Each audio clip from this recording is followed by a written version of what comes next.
Get ready with me while I explain to you why I quit my job after 6 years of working for this company. I've been in the human resources industry for, I want to say, 10 years now. And I quit my job to be a stay-at-home wife slash farmer. My husband and I moved to this farm about 3 years ago. Since then, we have acquired many animals. We have 10 goats, 3 cats, 4 dogs. My dad has 5 horses, and I have 40 chickens. The reason why I quit was, it was just time. My husband said that he was going to support me and he was going to support my dreams of starting my own plant nursery at a really small scale. It just kind of got a little bit difficult to navigate through working and the farm. So he told me that I can quit my job and be on the farm full time, which is amazing. It's a blessing and a luxury to be able to do that.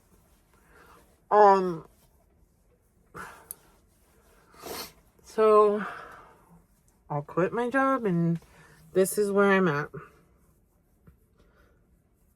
A lot of the things that went into the decision was I just wasn't happy anymore, and I lived far away from where I worked. I was commuting, I want to say like an hour each way every day, and it was starting to kind of take a toll on our animals, just because our routines for our animals was off.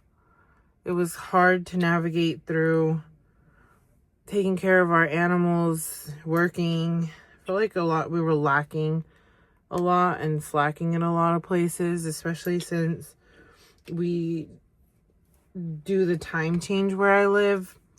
So when I was getting home from work, it was really dark. So the only time I was able to see my goats and my chickens at that point was in the dark. So it was kind of hard to, check on their health and well-being in the dark. And the dogs, their walks were different. And also there's a lot of coyotes where I live, so it's not really recommended to walk in the dark at night, because it could become dangerous with the coyotes. You never know. So yeah, we decided to live on the farm full time, and I'm working on the farm full time.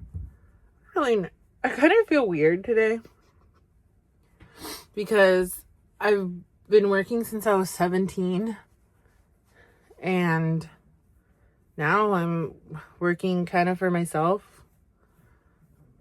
So we'll see how it goes. Oh, also, if you haven't noticed, I live in a trailer.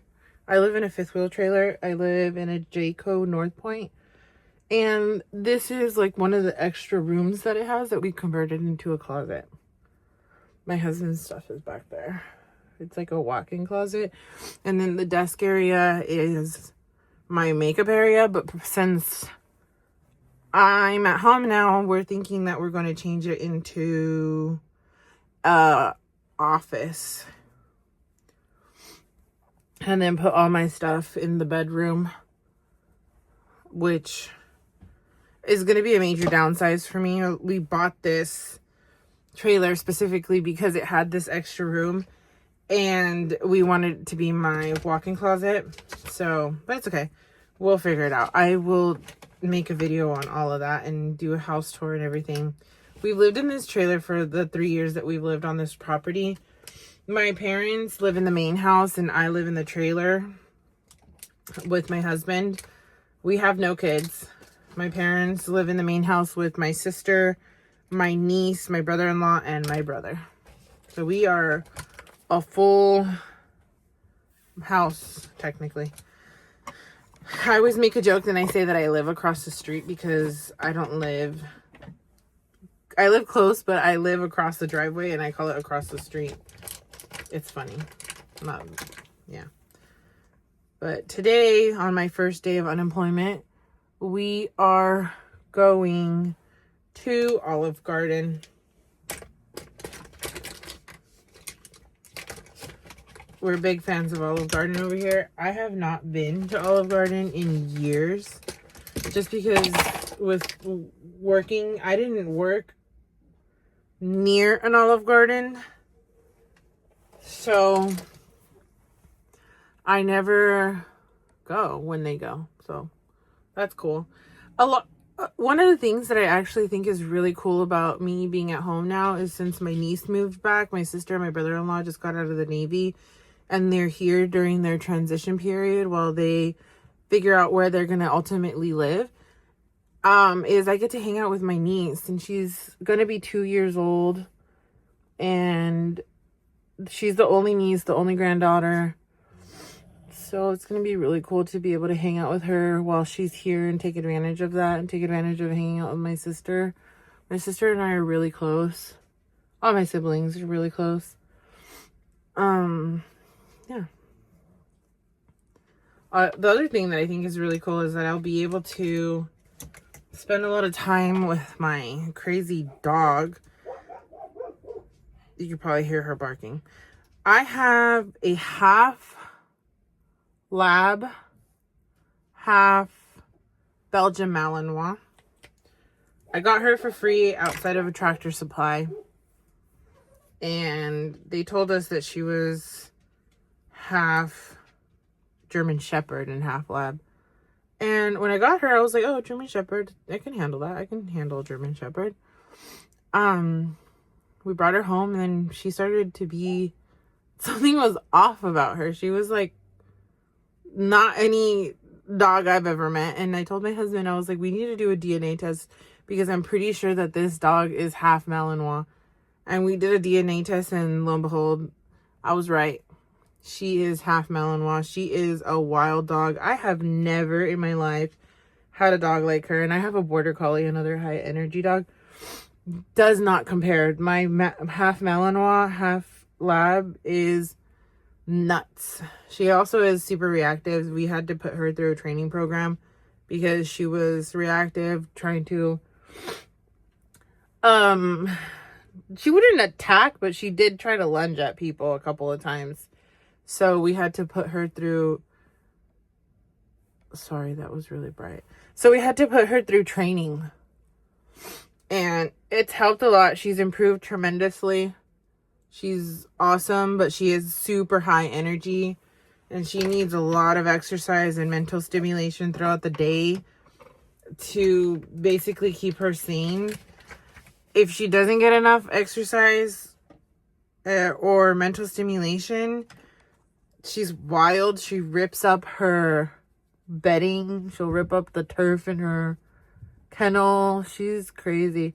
We're not letting her roam the property because she gets into everything. Anything she can get into, she will destroy. Also, she doesn't get along with our Border Collie. So she is on a routine with exercise and kennel, and then it's just going to be so much easier now that I'm here. And I can have her out with our Border Collie while I'm supervising. So I think it'll be great for her and for the relationship that she doesn't have with the Border Collie. They're just two female dogs that are close in age. They just do not get along.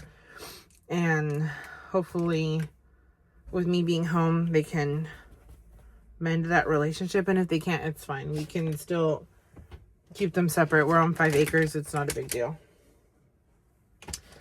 I can't find my powder brush.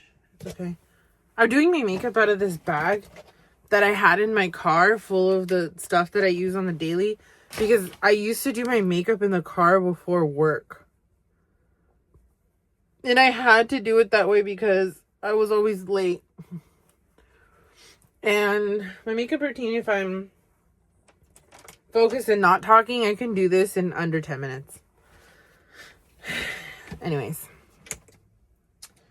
I'm going to do my lashes. If you can see my lashes, they're so puny.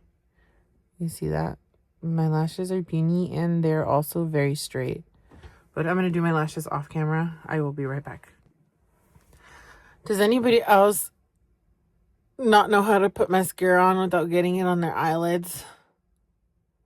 Just me? Okay, I'm back. Mascara is cleaned up and on. Now I'm going to do my eyebrows. If I can find my eyebrow stuff. This is all I use for my eyebrows.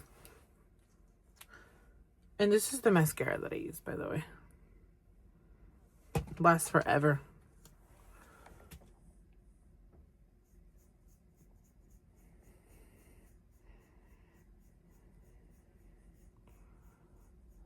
Isn't that fantastic?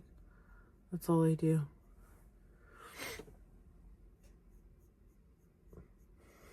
This compared to how I used to do my eyebrows, those 2016 eyebrows. Disgusting. I used to walk around with these thick eyebrows that looked like they were tattooed on. Who let me walk out the house that way? And they were dark. Too dark for my hair color. I have naturally brown hair and I was putting like black.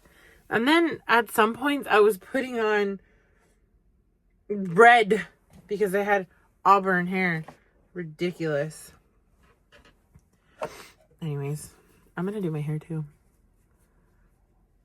I know my mom said that she did not want us looking lazy. My mom is one of those ladies that always looks put together, always puts makeup on, puts a cute outfit, even if it's a comfortable outfit, to go out of the house. And I always tend to look like Adam Sandler. But today she said that better get ready. That's okay. This is my favorite lip oil. It's the NYX lip oil. Look at this, how pretty it is. It's like your lips, but better. You see?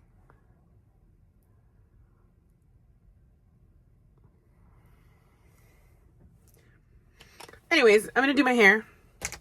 And then I'm going to go. I will try to film what we eat at Olive Garden. I still feel weird about filming in public, so we'll see. And we're also going to go to Home Depot because we need to buy some supplies for soil because we're going to plant some avocado trees. And then, yeah, take you along my journey. Thanks for following along. I'm so nervous about the next couple of months of my life, but I'm also really excited, and I'm so grateful that my husband has been able to do this for me. I hope my main goal is to just be happier and try to make our lives a little bit more simple, especially with me being on the farm all day. We'll see how it goes. Thank you.